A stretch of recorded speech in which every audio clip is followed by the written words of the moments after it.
This is the saddest story that our group's ever had to deal with.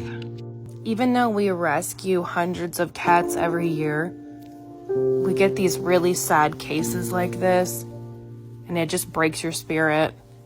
This here is Petal, and I actually saw her in my driveway about a week ago, covered in blood.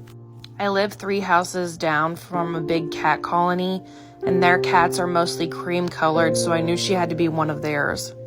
When I spoke to them, they actually knew about her. They told me that for the last 2 years, she had been bleeding out of her rear end like that, and they were just waiting for her to die.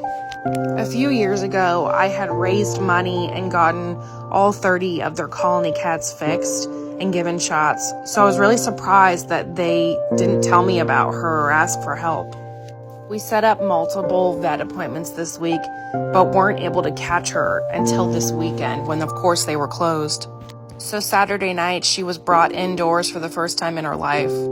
She smelled so bad and appeared to be covered in lots of feces as well as blood. And every time she would move around in the cage, she would just leave trails of blood behind. We decided to give her a bath to try and relieve her from some of the crusted feces.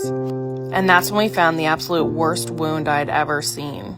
We had no idea that underneath all that feces was a massive wound that had penetrated and destroyed an entire section of her GI tract. And as soon as we realized it, pieces of her stomach actually fell out into the sink. We quickly finished her bath after sanitizing the area and wrapped her up in a towel, trying to contain her stomach inside of it. Luckily, we have the best vet, and we immediately texted him. Unfortunately, he does not think that this kitty is going to make it. I just wish I had known about her sooner. I can't imagine the pain that she's been in for these last 2 years. And as much as we want to give her pain meds, we have no idea if her liver is damaged or what else could be infected from all of the sepsis. So it's not safe to give her any. She goes to the vet in the morning, but they've warned us that this is an extreme case and doesn't sound good for her.